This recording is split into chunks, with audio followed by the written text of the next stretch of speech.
HMTV భూమి కోసం 25వ కార్యక్రమానికి స్వాగతం.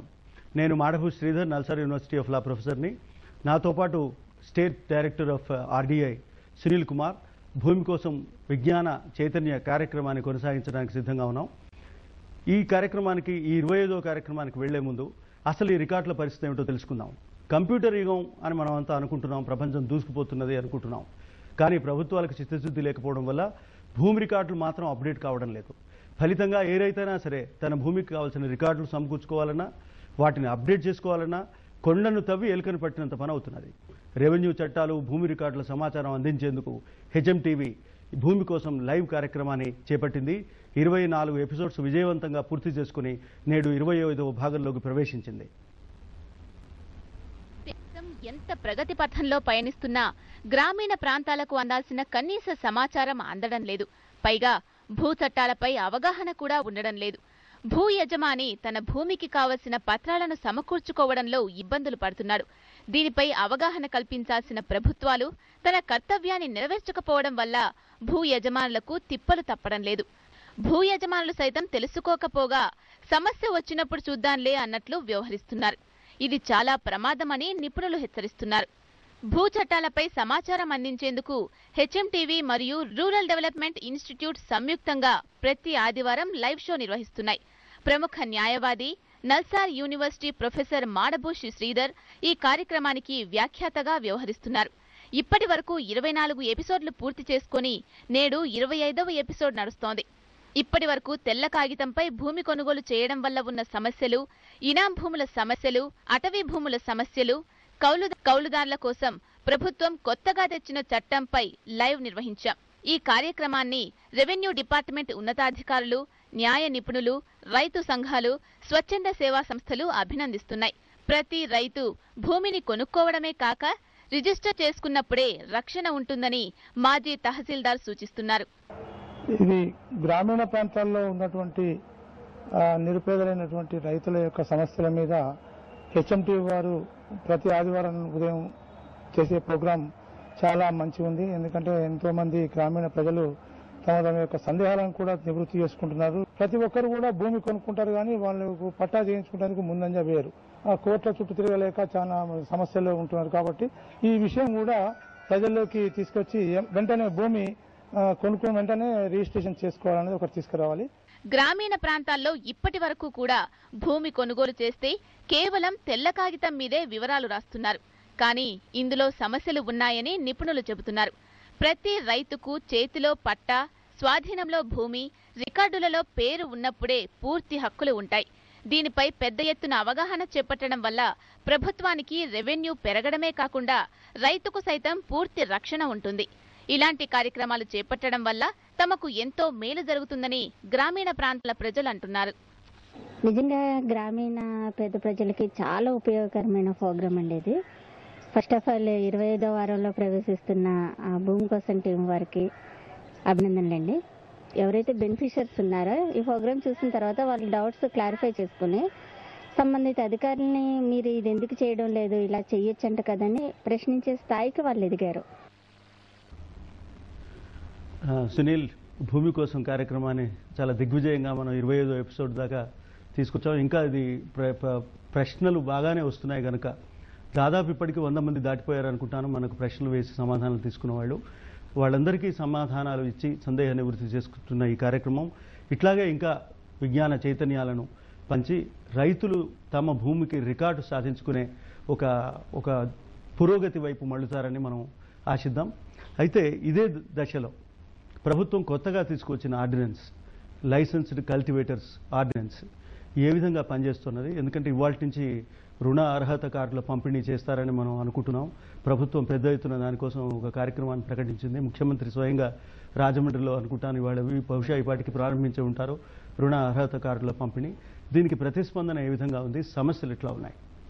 ఇప్పుడు మనం గతంలో 3 వారాలుగా మాట్లాడుకున్నట్టుగా కౌలుదారుల సంఖ్య 26 లక్షల వరకు ఉంటుందని ప్రభుత్వం చెప్తుంది.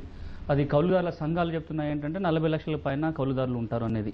సో అది 26 లక్షలైనా 40 లక్షలైనా ఈ రోజున దరఖాస్తులు వచ్చినవి దాదాపుగా 6 లక్షల చిల్లర దరఖాస్తులు వచ్చాయి. దాంట్లో ప్రభుత్వం చెప్తున్న లెక్కల ప్రకారం 5.5 లక్షల దరఖాస్తులని యాక్సెప్ట్ చేయడం జరిగింది. వాళ్ళకి రుణార్హత కార్డులు ఇవ్వడానికి అవకాశం ఉందని చెప్పి వాళ్ళకి రుణార్హత కార్డులు తయారు చేశారు.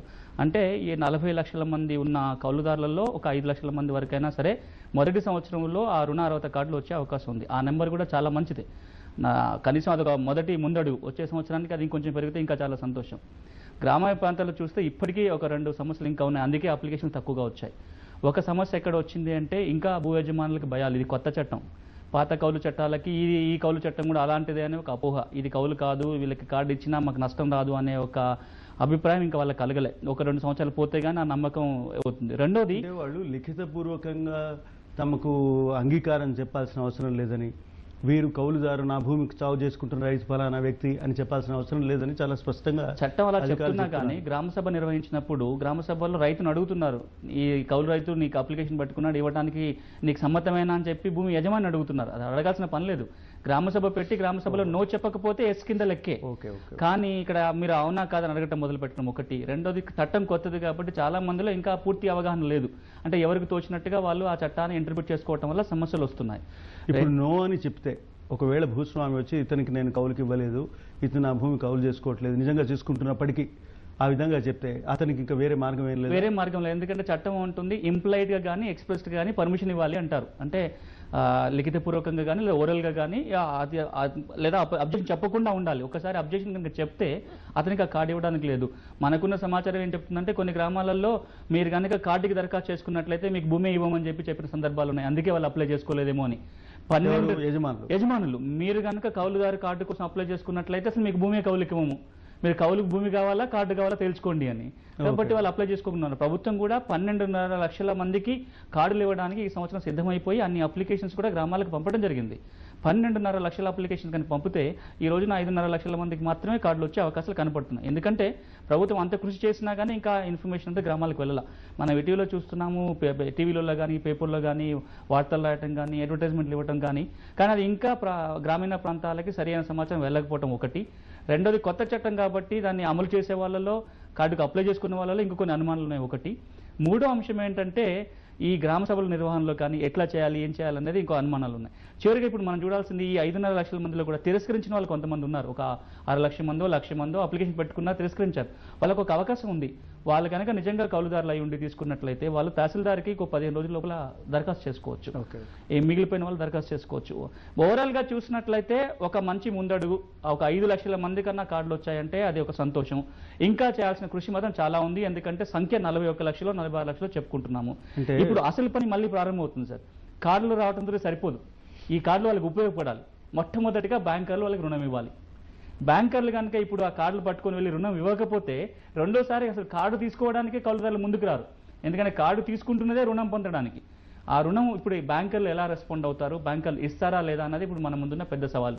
అంటే ఇప్పుడు ప్రభుత్వం లెక్కల ప్రకారమే ఒక 26 లక్షల మంది ఎంతో మంది కౌలుదారులు ఉన్నారు. అంటే లైసెన్స్డ్ కల్టివేటర్స్ ఉన్నారు, గుర్తింపు లేని. ఇప్పుడు వీళ్ళు అడ్రస్ చేస్తున్న వ్యక్తులు ఎవరంటే, రైతులు ఎవరంటే, ఒకవేళ భూమి యజమానులు ఆల్రెడీ గుర్తించి కౌలుదారి ఇచ్చి వాళ్ళు కౌలుదారి చట్టం కింద రక్షణ పొందుతూ ఉన్నట్టయితే వాళ్ళకి మామూలు యంత్రాంగంలో ఈ చట్టం రాకముందు, ఈ కొత్త ఆర్డినెన్స్ రాకముందు రుణాలు దొరికే అవకాశం ఉంది. దొరకట్లేదు. దాన్ని బట్టి వారి అర్హతలను బట్టి, పరిస్థితులను బట్టి. కానీ ఇప్పుడు కొత్తగా ఇటువంటి అవకాశం లేని, అంటే భూ యజమానులు వీళ్ళను కౌలుదారులుగా గుర్తించని లేదా లిఖితపూర్వకంగా గుర్తించడానికి ఇష్టపడని వర్గం ఒక 26 లక్షలు ఉంటుందని ప్రభుత్వం అంచనానే మనం సరైన అంచనాన్ని తీసుకుందాం. ఆ 26 లక్షల మందిలో ఏడాదికి 10 లక్షల చొప్పున ఇస్తారా, 12 లక్షల చొప్పున అర్హత కార్డులు ఇస్తారా, లేక ప్రతి సంవత్సరం 26 లక్షల మందికి అర్హత కార్డులు ఇవ్వాలా? ప్రతి సంవత్సరం ఇవ్వాలి. ఎందుకంటే అర్హత కార్డు అనేది ఒక సంవత్సరానికి ఇచ్చేది. ఈ సంవత్సరం పొందిన 5 లక్షల మంది మళ్ళీ వచ్చే సంవత్సరం మళ్ళీ దరఖాస్తు చేసుకొని మళ్ళీ కార్డు పొందాల్సిందే. ఈసారి వాళ్ళు తీసుకున్న కార్డు సంవత్సరానికి పరిమితం. ఈసారి కార్డు వచ్చింది కాబట్టి ఈ 5 లక్షల మంది పని అయిపోయింది, ఇంకొక 15 లక్షల వాళ్ళ సంగతి చూద్దామంటే కుదరదు. వచ్చే సంవత్సరం మళ్ళీ ఫ్రెష్గా తీసుకోవాల్సిందే. అంటే మనం రైతు సంఘాల వాళ్ళు కొంతమంది చెప్తున్న ఇబ్బంది ఏమంటున్నారంటే, ఇప్పుడు ఒక మహిళ లైన్లో ఉన్నారు, లక్ష్మి, కాకినాడ నుంచి. లక్ష్మి గారు, అడగండి మీ ప్రశ్న ఏమిటో. సార్ నమస్కారం sir. Sunil sir, Sridhar sir, ఇద్దరికి నమస్కారాలు సార్. నమస్కారం అండి. సక్సెస్ఫుల్ గా చేస్తున్న ప్రోగ్రామ్ కి కూడా హృదయపూర్వక అభినందనలు అండి. థ్యాంక్స్ అండి.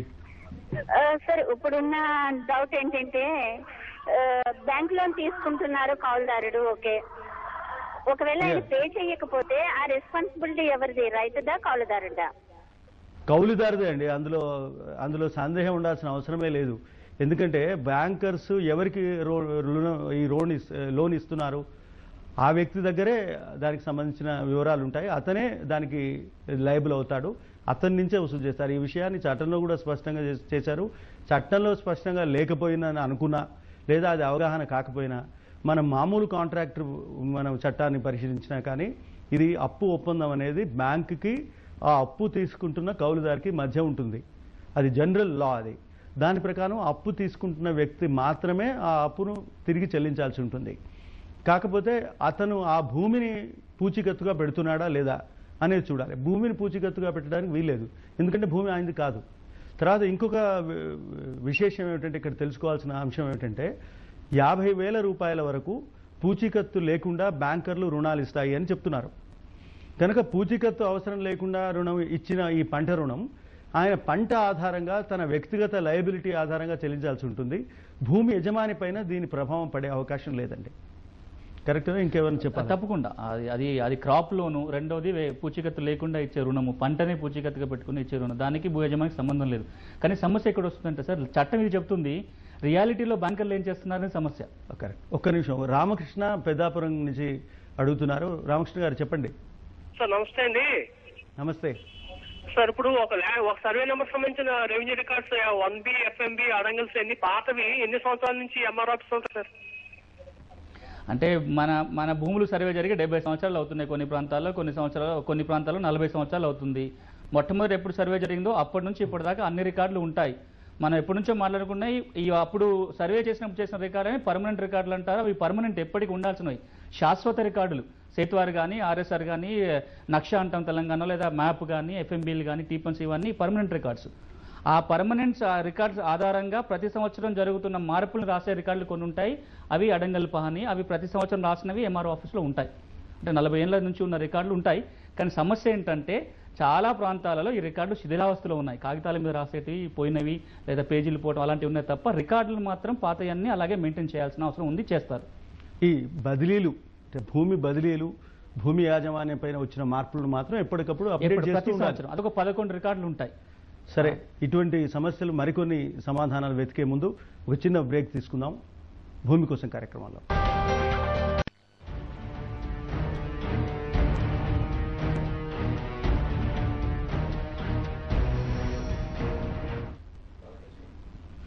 భూమి కోసం కార్యక్రమానికి తిరిగి స్వాగతం.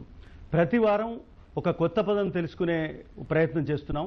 ఈ వారం తెలుసుకునే పదం గ్రామంలో పశువుల మేతకై ఉంచబడిన ప్రభుత్వ భూములను బంచరాయి భూములని అంటారు. బంచరాయి అనే పదం తెలంగాణ ప్రాంతంలో వాడుకలో ఉంది. ఆంధ్ర ప్రాంతంలో పచ్చిక బయళ్ళు అని అంటారు. ఇలాంటి భూములను వేరే విధంగా అనుభవించుటకు, ఆక్రమించుటకు, అసైన్మెంట్ చేయుటకు గాని వీలు పడదు. సునీల్, మళ్ళీ మనం ఈ ఆర్డినెన్స్ గురించి కాసేపు మాట్లాడుకుందాం. ఎందుకంటే ఇవాళ 5,54,000 కొత్తగా రుణార్హత కార్డులను పంచుతున్నారు రైతులకి. కౌలుదారు చేస్తున్న రైతులకి వాళ్లను లైసెన్స్డ్ కల్టివేటర్స్ అంటున్నారు. ఈ పదజాలంలో కాస్త చిన్న మార్పు వచ్చింది. బహుశా మనం భూమి కోసం సంబంధించిన పదాలు డిస్కస్ చేస్తున్నప్పుడు ఈ పదం గురించి కూడా మాట్లాడాల్సింది, ఒకసారి ఈ కొత్త పదం గురించి కూడా తెలుసుకోవాల్సి ఉంటుందేమో. అయితే ఈ లైసెన్స్డ్ కల్టివేటర్స్కి ఈ బ్యాంకులు ఖచ్చితంగా రుణం ఇచ్చే అవకాశం ఉందా? ఇందులో వచ్చే సమస్యలు ఏమిటి? ఇంతకుముందు మనం ఒక రైతు కూడా అడిగారు, ఎవరు ఈ బాధ్యత వహించాలి? ఒకటి సార్, మనం ప్రతి సంవత్సరం చూస్తున్నాము, అసలు భూమి దున్నుకుంటున్న రైతులకు రుణాల కోసం ప్రతి సంవత్సరం గొడవలు అవుతున్నాయి. రైతులు మాకు రుణాలు అందట్లేదు అంటున్నారు, బ్యాంకులు మేము ఇస్తామంటారు. ప్రతి సంవత్సరం ప్రభుత్వం మీటింగ్లు పెడుతుంది, రైతులకు రుణాలు ఇవ్వాలి అంటుంది. అసలు భూమి దున్నుకుంటున్న రైతులకే రుణాలు ఇవ్వడంలో మనం చాలా ఇబ్బందులు చూస్తున్నాం. అలాంటి పరిస్థితుల్లో ఎలాంటి భూ యాజమాన్య హక్కులు లేని ఈ కొత్త కౌలు రైతులకి, అది కూడా సంవత్సరం పాటు ఆ భూమిని దున్నుకునే రైతులకి బ్యాంకులు ఎలా ఇస్తాయనేది ఒక క్వశ్చన్ మార్కే. కానీ బ్యాంకులకు సామాజిక బాధ్యత ఉంది. అది ప్రజల డబ్బులు అవన్నీ బ్యాంకులో ఉండేటివి కూడా. అది ఆర్బీఐ రెగ్యులేషన్స్ ప్రకారం కూడా చట్టం చాలా క్లియర్గా ఉంటుంది, వాళ్ళ మీద ఉన్న సామాజిక బాధ్యత చాలా క్లియర్గా ఉంది, వీళ్ళకి రుణాలు అందజేయాలి అనేది. కానీ వాళ్ళు ఇవ్వకపోతే ఎక్కడికి వెళ్ళాలి, ఈ రైతులు ఎక్కడికి పోవాలి అనేది 2-3. ఒకటి, ఈ 5 లక్షల మంది కన్నా ఈసారి కనుక రుణాలు అందేటట్టుగా ప్రభుత్వం చర్య తీసుకున్నట్లయితే అది వచ్చే సంవత్సరం ఇంకో ఎక్కువ మంది రైతులు ఈ కార్డు పొందడానికి అవకాశం ఉంటుంది. ఇక్కడ బాధ్యత వహించాల్సింది ప్రభుత్వం కనుక బ్యాంకుల మీద ఒత్తిడి చేసినట్లయితే తప్పకుండా ఈ 5 లక్షల మందికి రుణాలు ఇవ్వటం అనేది పెద్ద కష్టసాధ్యం కాదు. వాళ్ళు ఇచ్చే రుణాలు కూడా 20,000, 15,000, 30,000 అలా ఉంటాయి. మాక్సిమం 50,000 పూచీకత్తు లేకుండా ఇస్తాం. 50,000 వరకు ఎప్పుడు ఇవ్వరు సార్, 50,000 వరకు రుణాలు ఇవ్వచ్చు అంటారు, కానీ పంట రుణాలు ఇచ్చేది 5,000, 6,000 ఇస్తుంటారు. పంట రుణాలు ఎకరానికి 5-6 వేల కంటే ఎక్కువ ఎక్కడ ఇచ్చే సందర్భాలు ఉండవు. ఆ డబ్బు 5 లక్షల మంది కుటుంబాలకి ఈ రుణాలు ఇవ్వటం అనేది చాలా సులభం. కానీ అది ఇప్పుడు బ్యాంకర్లు సరిగా రియాక్ట్ అవుతారా, ప్రభుత్వం ఎంతవరకు దాన్ని మళ్ళీ ఫాలోఅప్ చేస్తున్నది. కానీ ఇప్పటిదాకా జరుగుతున్న ప్రయత్నాలు కనుక చూసినట్లయితే ప్రభుత్వం చాలా చిత్తశుద్ధితో పనిచేస్తుంది, చాలా సీరియస్ గా పనిచేస్తుంది. ఈ సంవత్సరం ఎట్టి పరిస్థితులైనా కౌలుదారులను రక్షించాలనే ఉద్దేశంతో పనిచేస్తుంది. కాబట్టి వాళ్ళందరికీ రుణాలు వస్తేనే ఒక నమ్మకం అయితే కలుగుతుంది. అయితే నిజానికి వాళ్ళు ఈ ఆర్డినెన్స్ ప్రవేశపెట్టడానికి ముందే ఈ మన బ్యాంకింగ్ ఆఫీసర్స్తో సమావేశమై రాష్ట్ర స్థాయి బ్యాంకర్స్ సంఘం అనే ఒకటి ఉంటుంది committee, bankers committee, state level bankers కమిటీతో కూడా సమావేశమై వాళ్ళ అష్యూరెన్సెస్ కూడా తీసుకున్నారు, వాళ్ళ కష్ట సుఖాలు కూడా చర్చించారు. చర్చించిన తర్వాతనే వాళ్ళు 50,000 రూపాయల వరకు పూచీకత్తు లేకుండా మనం రుణం ఇచ్చే అవకాశం ఉంది. అతను కనుక పంట సక్రమంగా పండించుకునేందుకు మనం సహకరిస్తే ఆ పంట రుణం తీర్చుకోగల ఆర్థిక శక్తి ఆ రైతుకు లభిస్తుంది అనే ఒక అంచనా వేసుకున్న తర్వాతనే వాళ్ళు ఈ కార్యక్రమంలోకి వచ్చారని నాకు అనిపిస్తుంది. వాళ్ళ ప్రకటనలను బట్టి చూసినా నేను కూడా 1-2 సమావేశాల్లో నువ్వు కూడా ఉన్నావు నాతో పాటు, మన ఇద్దరం పాల్గొన్న దశలో కూడా వాళ్ళు బ్యాంకర్స్ ఉన్నారు, బ్యాంకర్స్ రుణాలు ఇవ్వడానికి పెద్ద అభ్యంతరం ఏం లేదని ప్రకటించారు. అయితే ఒకే ఒక ఇబ్బంది వాళ్ళు అప్పుడు వ్యక్తం చేసింది ఏమిటంటే అదే పొలం పైన ఆ భూమిని పూచీకత్తుగా పెట్టి భూమి యజమాని తీసుకున్నప్పుడు అదే భూమి పైన పంట రుణాన్ని ఇచ్చేటప్పుడు ఈ పూచీకత్తు సమస్యలు ఏమైనా వస్తాయా అనే సమస్యల గురించి వాళ్ళు కొంచెం చర్చించారు. సరే, అది చాలా టెక్నికల్, కొన్ని సందర్భాలు రావచ్చు, రాకపోవచ్చు. కనుక మొత్తం మీద ఈ రుణాలు కోరుకుంటున్న ఈ రైతులకి ఇప్పుడు దున్నేవాడికి భూమి ఇస్తున్నామో లేదో మనకు తెలియదు, కనీసం దున్నేవాడికి అప్పు, దున్నేవాడికి విత్తనం, దున్నేవాడికి ఎరువులు, దున్నేవాడికి పురుగు మందు ఇస్తున్నామా లేదా అనేది చూసుకోవాల్సిన పరిస్థితి ఇప్పుడు వచ్చింది. కనుక ఈ చట్టం కనుక ఈ కొత్త ఆర్డినెన్స్ కనుక అమలు చేస్తే ఈ ఆర్డినెన్స్ మళ్ళీ చట్టం కూడా చేయడానికి చేయాల్సిందే తప్పదు. రేపు అసెంబ్లీ వర్షాకాల సమావేశాలు మొదలుగానే ఈ ఆర్డినెన్స్ బిల్లు రూపంలో ప్రవేశపెడతారు. అప్పుడు ప్రజాప్రతినిధులు కూడా ఇంకా ఈ సమస్యలు చర్చించి ఇంకా కావాల్సిన మార్పులు ఏమైనా ఉంటే చేయడానికి అవకాశం ఏర్పడుతుంది. కానీ ఇప్పటివరకు అయితే ఈ భూమి హక్కులకు సంబంధించి, కౌలుదారి రైతులకు సహాయానికి సంబంధించి, సబ్సిడీకి సంబంధించి, విత్తనాలకు సంబంధించి, ఈ రుణాలకు సంబంధించి ఇది ఒక మంచి ముందడుగానే అనుకుంటున్నాం. కాకపోతే ఒక్క సమస్య మళ్ళీ నాకు పదే తలెత్తే అనుమానం ఏమిటంటే రాష్ట్రంలో 40 లక్షల మంది కౌలు రైతులు ఉన్నప్పుడు కేవలం 5,54,000 మందికి మీరు రుణార్హత కార్డులు ఇవ్వడం వల్ల, సరే ఇంతవరకు ఇది గొప్ప విజయమే అనుకుందాము, దీన్ని మొత్తం ఈ స్కీమ్ని దీన్ని సక్సెస్ అయినట్టుగా భావించాలా, లేక దీన్ని ఇంకా ఏ విధంగా చేస్తే బాగుంటుంది అనే విషయాలు మనం మాట్లాడితే బాగుంటుంది. 2 అంశాలు సార్. సక్సెస్ అంటే ఒక మంచి ముందడుగు మాత్రం అనొచ్చు, పూర్తి సక్సెస్ అంటే కాదు. రెండోది ఇది ఒక రైతు లైన్ లో ఉన్న రాములు, మిర్యాలగూడ నుంచి రాములు గారు చెప్పండి. నమస్కారం సార్. నా పేరు రాములు సార్. అడగండి. మిర్యాలగూడెం మండలం సార్, తక్కువపడుతుండ. అయితే ఈ గ్రామ సభలు కొద్దిగా మాకు తెలియలేకపోయినాయి. మేము లాస్ట్ 5వ తారీఖు దరఖాస్తు చేసుకున్నాం అనుకో, మా డేట్ మా గ్రామ సభ డేట్ మాకు తెలియలేదు సార్. అయితే మీరు వెళ్ళలేకపోయినారా గ్రామ సభ డేట్ తెలియక? ఇది ఒక సమస్య. వెళ్ళి అక్కడ వెళ్తే మళ్ళీ ఆ రోజు 2 రోజులు బంద్ వచ్చింది సార్. మీ మాట మాకు వినపడుతుంది. మీరు టీవీ సౌండ్ కాస్త తగ్గిస్తే మాకు మీ మాట వినపడుతుంది. రాములు గారు వింటున్నారా? అంటే ఇప్పుడు సరే సార్. అయితే ఇప్పుడు మళ్ళా మాకు డేట్ పెట్టుకోవడానికి అవకాశం ఉందా సార్? మళ్ళీ గ్రామ సభ పెట్టే అవకాశం. సరైన దరఖాస్తు చేసుకోలేకపోయినాడు, 2 గ్రామ సభ డేట్ తెలియదంటే ఆయన అప్లికేషన్ పెట్టుకోలేకపోయాడు. ఇప్పుడు చాలా జిల్లాల నుంచి అలాంటివి వస్తున్నాయి. అంటే రెవెన్యూ మినిస్టర్ కూడా చాలా ప్రకటనలు చేశారు, ఇలా మళ్ళీ డేట్ ఎక్స్టెండ్ చేయడానికి కూడా మేము ఆలోచిస్తున్నాము, తప్పకుండా చేస్తామని. అనంతపూర్లో వెళ్ళినప్పుడు కానీ వరంగల్ నుంచి కానీ చాలా అప్లికేషన్స్ పెట్టుకోలేకపోయారు, కాబట్టి మళ్ళీ అవకాశం ఇవ్వండి అని అడుగుతున్నారు. ప్రభుత్వం కూడా ఆలోచిస్తుంది, ఒకసారి కార్డులు ఇచ్చిన తర్వాత మళ్ళీ ఇస్తుందనేది అయితే అనిపిస్తుంది. ఇవ్వాల్సిన అవసరం కూడా కనపడుతుంది, ఎందుకంటే మొదటిసారి చేస్తున్నారు కాబట్టి చాలా మందికి అవగాహన లేకను డేటు తెలియక పెట్టుకోలేకపోయారు. ప్రస్తుతానికైతే డేట్ లేదు, ప్రభుత్వం ఒకసారి డేట్ ఎక్స్టెండ్ చేసినట్లయితే వాళ్ళు మళ్ళీ దరఖాస్తు చేసుకోవచ్చు. రాజేష్ నల్గొండ నుంచి అడుగుతున్నారు. రాజేష్ గారు చెప్పండి. నమస్కారం సార్, నా పేరు రాజేష్ అండి. సార్ ఇప్పుడు మాకు ల్యాండ్ ఉన్నది సార్, మా ఫాదర్ పేరు మీద ఉన్నది సార్. అయితే అది మేము కౌలుకి ఇచ్చాం సార్. ఆ కౌలుకి ఇచ్చిన తర్వాత మా ఫాదర్ ఎక్స్పైర్ అయ్యారు సార్, చనిపోయారు. అయితే మాకు పట్టదారు పాస్బుక్ గిట్ట తీసుకోలేదు సార్. నేను పోయి పౌతి కోసం పట్టదారు పాస్బుక్ కోసం నేను ఎంఆర్ఓ హౌస్లో నేను దరఖాస్తు చేసుకున్నాను సార్.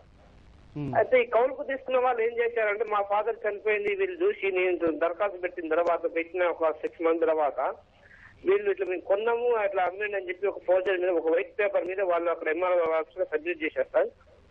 అయితే పానీ రికార్డు మొత్తం టోటల్ గా గత 10 years నుంచి కూడా మా ఫాదర్ పేరు మీద వస్తున్నారు సార్. అయితే ఎంఆర్ఓ గారికి మేము ఇట్లా మా పేరు మీద మొటేషన్ చేసి మాకు పాస్బుక్ లు ఇచ్చి ఇవ్వాల్సిందని చెప్పి మేము దరఖాస్తు పెట్టుకుంటే అతను ఇవ్వట్లేదు సార్. వాళ్ళ పేపర్ లో మాట్లాడుతున్నారు, ఇప్పుడు మేము ఎంతో అంత 5వ 10వ ఇస్తాం, వచ్చి నువ్వు వాళ్ళకి రిజిస్ట్రేషన్ చేయని అంటారు సార్. ఇది సమస్య. ఇక్కడ ఏమైనా ప్రత్యామ్నాయాలు ఉన్నాయా? ఒకటైతే తప్పకుండా రికార్డులు అనే పేరు ఉంది, ఆయన అమ్మలేదు, ఆ తెల్ల కాగితం ఆయన రాసింది అయి ఉండదు ఒకవేళ నమ్మకపోయినట్లయితే. ఒకవేళ ఆ తెల్ల కాగితాన్ని పెట్టుకొని కనుక ఎంఆర్ఓ కనుక పట్ట అవతల వాళ్ళకి చేసినట్లయితే ఆయన ఎప్పుడైనా సివిల్ కోర్టుకు వెళ్ళొచ్చు. ఇంకా ఎంఆర్ఓ దగ్గర తేలేదేమీ లేదు. సివిల్ కోర్టులో కేసు వేసేది ఆ భూమి వేరే వాళ్ళకి పట్టాలు ఇస్తున్నారు కాబట్టి అది చెల్లదని ఆయన తెచ్చుకోవడానికి అవకాశం ఉంటుంది. రెండోది రికార్డులు ఎట్లాగో ఆయన పేర్లు వస్తున్నాయి కాబట్టి అవన్నీ ఆయనకు ఆధారంగా పనికొస్తుంది. ఏ ఆధారం లేకుండా ఆ తెల్లకాయ ఈయన కాదన్న తర్వాత కూడా ఎంఆర్ఓ పట్టా చేస్తే అది ఆర్డీఓ దగ్గరికి పోవచ్చు, కోర్టుకైనా వెళ్ళొచ్చు. దీని సందర్భంగా మనం ఇంకొక విషయం కూడా మాట్లాడుకోవాలి సార్. భూ యజమానులకి భయం రావడానికి ఇదొక కారణం. నేను కొన్ని గ్రామాలకు వెళ్ళినప్పుడు ఈస్ట్ గోదావరి దగ్గర ఒక గ్రామాల్లో కూడా చూశాను, కౌలుదారులు ఆ భూమి తీసుకొని కొన్ని సందర్భాల్లో భూ యజమాని కొంచెం వీక్ ఉన్నట్లయితే, లేకపోతే భూ యజమాని ఆ భూమిని పట్టించుకోకపోతే కొద్ది కాలం పాటుగా వీళ్ళు కోర్టుకెళ్ళి ఆ భూమి నాదని చెప్పడం లేదా భూమి హక్కులు తెచ్చుకోవడం చేసుకుంటున్నారు. ఇది కూడా భూ యజమానులకి భయం కలిగించే ఒక అవకాశం, అంటే ఒక ఛాన్స్ కల్పిస్తుంది. ఇక్కడ మనం వీళ్ళకి చెప్పాల్సింది ఏంటంటే, భూ యజమానులు మీరు ఎవరైతే కౌలుకి ఇస్తారో ప్రతి సంవత్సరం మీరు రికార్డులో చూసుకోండి, మీ పేరు మీద మీకు పట్టా ఉండేట్టుగా చూసుకోండి, ప్రతి సంవత్సరం రికార్డులో ఎవరి పేరు రాస్తుందో చూసుకోండి, అప్పుడు ఎవరికి ఇబ్బంది రాదు. అలా కాకుండా 5 ఏళ్ళు 10 ఏళ్ళు వదిలేసిన తర్వాత ఇప్పుడు వెళ్ళి సమస్య ఉందని చూసుకున్నట్లయితే ఇబ్బందులు వస్తాయి. భూమి యజమానులు కానీ కౌలుదారులు కానీ తమ హక్కులకు సంబంధించి కాస్త అప్రమత్తంగా ఉండాలి. ఆ రికార్డులను అప్డేట్ చేసుకోవడానికి ప్రయత్నం చేస్తూ ఉండాలి. ఆ భూమిలో ఎవరున్నారో ఎవరు లేరని చూసుకుంటూ ఉండాలి. తమ పేరు మీద ఇంకెవరో అమ్మినట్టు కాగితాలు సృష్టిస్తూ ఉంటే ఇది మామూలు మోసానికి సంబంధించిన నేరం. ఈ నేరానికి ప్రతిక్రియ ఏం చేయాలి అనే విషయం కూడా ఆలోచించుకోవాలి. ఈ విధంగా అలర్ట్గా ఉండడం అనేది హక్కుల రక్షణ కోసం, సంపద రక్షణ కోసం అవసరం. మరికొన్ని ఇటువంటి సమస్యలను చర్చిస్తాం కొంత విరామం తర్వాత.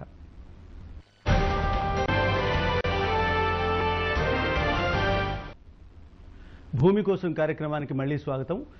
ప్రతి వారం భూమి రికార్డుకు సంబంధించిన ఒక విశేషం తెలుసుకుందాం.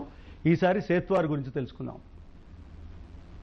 శాశ్వత ఏ రిజిస్టర్, దీనినే Sethwar, RSR, diglot, settlement fair adangal అని కూడా అంటారు. ఇందులో ఒక రెవెన్యూ గ్రామానికి సంబంధించిన అన్ని రకాల వివరాలు ఉంటాయి. భూముల సర్వే నెంబర్లు, వాటి విస్తీర్ణం, సర్కారు భూముల లేక ఇనాం భూముల అనే అంశాలు పొందుపరచబడి ఉంటాయి. మాగాణియా, మెట్టన లేక పోరంబోకుల ఆయా భూములలోని మట్టి తరగతి, రకము, తరములను చేర్చుతారు. ఎకరానికి ఉండే రేటు, అప్పటి రేట్ల ప్రకారం శిస్తు వివరాలుండును. ఇందులో మొత్తం 14 కాలములు ఉంటాయి. ఈ రిజిస్టర్లో ఏదేని సర్వే నెంబర్ మార్పు చేయాల్సి వస్తే ముందుగా సమీకృత గ్రామ లెక్క నెంబర్ 2లో నమోదు చేసి తరువాత సేత్వార్లో మార్పు నమోదు చేసుకోవాలి. సర్వే నెంబర్లో సబ్ డివిజన్ వలన మార్పుల వర్గీకరణ మినహా మరే ఇతర మార్పులు చేయరాదు. లక్ష్మణరావు గారు అడగండి, మీ సమస్య ఏమిటో. సార్ గుడ్ మార్నింగ్ సార్, నా పేరు గుడ్ మార్నింగ్. అంటే మాది నెగిటివ్ వచ్చేసి వెస్ట్ గోదావరి అండి, అన్నదేవరపేట, కొవ్వూరు దేవర. హలో చెప్పండి, వింటున్నాం. సార్ ఇది యాక్చువల్ ఏంటంటే మా ఫాదర్ యాక్చువల్లీ ఇంత ముందు 25 years బ్యాక్ మాది ఒక 4.5 acres ఉంది సార్. అది మా దగ్గర పనిచేసే ఆమె, అంటే పొలంలో పనిచేసే ఆమెకి ఒక 3-4 వేలకి ఆయన ఒక 1 రూపీ స్టాంప్ మీద ఆయన రాసిచ్చారు సార్. ఎప్పుడైనా నీకే అమ్ముతారు, నీకు అమ్ముతున్నట్టు అని చెప్పేసి ఒక లెటర్ ఇచ్చారంట సార్. మొత్తం భూమి అమ్ముతున్నట్టుగా? 4.5 acres ఇస్తున్నట్టుగా అంటే ఆయన అగ్రిమెంట్ ఏం చేయలేదు సార్. ఓకే. అది జస్ట్ ఏంటంటే అప్పుడులో ఒక 1 రూపీ స్టాంప్ మీద రాసిచ్చారటండి, ఇది నీకు ఇది ఇచ్చేస్తున్నాను నువ్వు నాకు ఇచ్చిన 3,000 సందర్భంగా అని చెప్పి. తర్వాత ఏం జరిగింది? ఇక తర్వాత ఏమైందంటే సార్ ఒక 15 years బ్యాక్ ఆమె మా మీద కోర్టులో వేసిందండి సార్. అది నాకు తెలియదు సార్, కొద్దిగా అది ఫాదర్ చెప్పారు. అయితే 15 years బ్యాక్ వేస్తే ఆమె పేరు మీద డిగ్రీ వచ్చిందండి సార్. అయితే ఇప్పుడు నేనేమనుకుంటున్నా అంటే నేను ఇప్పుడు ఎందుకంటే ఇప్పుడు అది ఆ ల్యాండ్ వచ్చేసి ఆల్మోస్ట్ ఒక 25-30 lakhs అవుతుంది సార్. తర్వాత ఏంటంటే ఫాదర్ ఏది ఎవిడెన్స్ లేకుండా ఇచ్చేసారు. అది దాని మీద ఏమన్నా కోర్టులో ఇవ్వచ్చా? మీరు అప్పీల్కి వెళ్లాల్సిందే. ఇప్పుడు మీరు కింది కోర్టులో డిగ్రీ వచ్చిందని మీరే చెప్తున్నారు. డిగ్రీ వచ్చిందంటే ఆమె క్లెయిమ్ని కోర్టు ఆమోదించిందని అర్థం. అంటే ఆమె సాక్ష్యాలు అవి పరిశీలించిన తర్వాత ఆ భూమి ఆమెకే చెందింది అని ఆ కోర్టు అభిప్రాయం. దాని మీద మీరు అప్పీల్కి వెళ్ళాలి. మరి అప్పీల్ వెళ్ళే టైం అయిపోయిందా లేదా చూసుకోండి, మీ అడ్వకేట్తో మాట్లాడండి. అప్పీల్ టైం ఉంటేనేమో అప్పీల్ టైంలోనే వెళ్ళండి, లేకపోతే ఆ డిలే కండోన్ చేయమని కూడా అడిగే అవకాశం కోర్టులో ఉంది. ఇటువంటి సమస్యలని మనం భూ వివాద సమస్యలని అంటున్నాము. ఇది భూ రికార్డుకు సంబంధించిన సమస్య కాదు. అది వాళ్ళు అమ్ముడు అన్నారు కాబట్టి అది సివిల్ కోర్టు సమస్య. వాళ్ళు కనుక సివిల్ కోర్టు నుంచి ఈయనకు అనుకూలంగా డిగ్రీ చేసుకున్నట్లయితే మళ్ళీ రికార్డులు మార్పులు చేయించుకోవచ్చు. అది సివిల్ తగాదా, వాళ్ళు చేయడానికి అవకాశం ఉంటుంది. రెండోది, ఈ సందర్భంలో మనం మాట్లాడుకోవాల్సింది సార్, ఈ భూమి సమస్యలన్నీ ఉత్పన్నం కావడానికి మూల కారణాలు సర్వే జరగకపోవటం, ఈ రికార్డు సరిగా లేకపోవటం. సరే, ఆ మూల కారణంలోకి పోయే ముందు ప్రకాశం జిల్లా నుంచి శ్రీనివాసరావు గారి సమస్య ఏమిటో విందాం. శ్రీనివాసరావు గారు చెప్పండి. సార్ నమస్తే సార్. నమస్తే. హలో, నమస్తే అండి, చెప్పండి. శ్రీనివాసరావు గారు చెప్పండి. చెప్పండి సార్. మాది హలో ఎస్ వింటున్నాం, చెప్పండి. 1961 రిజిస్టర్ ఉంది సార్. మా పేరు మీద 31 సెంట్లు భూమి మా తాతగారు వీలునామా రాశారు సార్. తర్వాత వచ్చేసి 1943లో మా తాత మళ్ళీ మా నాన్నకు రాశారు సార్. 1943 రిజిస్ట్రేషన్ డాక్యుమెంట్ ఉంది, 1963 రిజిస్ట్రేషన్ డాక్యుమెంట్ ఉంది సార్. 2 రిజిస్ట్రేషన్ డాక్యుమెంట్లు ఉన్నాయి. అయితే వేరే వాళ్ళ పాస్బుక్ లో పేరు పడింది సార్. అది ఎట్లా పడింది? ఎప్పుడు అది వచ్చేసి పాస్బుక్ లో వేరే వాళ్ళ పేరు పడింది సార్. రిజిస్ట్రేషన్ సంవత్సరంలో ఉన్నాయి సార్. మీ పాస్బుక్ లో ఏ సంవత్సరం వేరే వారి పేరు వచ్చింది? అది తెలియలేదు సార్. 1983 ముందు నుంచే పాస్బుక్ లో వాళ్ళ పేరు ఉంది సార్. ఓకే. అది ఎట్లా వచ్చిందనేది తెలియలేదు సార్. అది మేము ఎంఆర్ఓ గారికి అర్జీ పెట్టుకున్నాం సార్. ఎప్పుడు పెట్టుకున్నారు? మేము పెట్టుకొని 5 సంవత్సరాలు అవుతుంది సార్.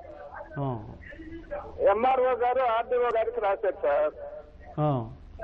ఆర్డీఓ గారు వచ్చేసి ఇది నా పరిధిలో కాదు, మీరు కోర్టుకు పోండి అన్నారు సార్. చెప్పండి. 2 రిజిస్ట్రేషన్ డాక్యుమెంట్స్ మా దగ్గర 1943, 1963 2 రిజిస్ట్రేషన్ డాక్యుమెంట్స్ ఉన్నాయి సార్. శ్రీనివాసరావు గారు, మీ దగ్గర శ్రీనివాసరావు గారు మీ దగ్గర రిజిస్ట్రేషన్ డాక్యుమెంట్లు ఉన్నాయి కరెక్టే. మీ దగ్గర ఆ భూమికి సంబంధించి ఏమైనా పాస్బుక్ గానీ టైటిల్ డీడ్ గానీ ఉన్నాయా? ఏం లేవు సార్. అంటే మీరు కనుక మీ డాక్యుమెంట్లు ఉన్నప్పుడు మీరు పాస్బుక్ టైటిల్ తెచ్చుకున్నట్లయితే ఈ సమస్య ఉత్పన్నమయ్యేది కాదు. ఇప్పుడు మీరు చేయాల్సింది ఏంటంటే సివిల్ కోర్టుకి వెళ్ళి ఆ భూమి మీద నిరూపించుకుంటే తప్ప రెవెన్యూ అధికారులు మీకు సహాయం చేయలేరు. కాబట్టి మీకున్న ఆధారాలతో సివిల్ కోర్టులో వెళ్ళి కేసు వేయండి. అక్కడ గెలిచినట్లయితే మీకు భూమి వస్తుంది. భూమి కోసం కార్యక్రమంలో వచ్చే వారం మరికొన్ని సమస్యలకు సమాధానాలు అన్వేషిద్దాం. అంతవరకు సెలవు.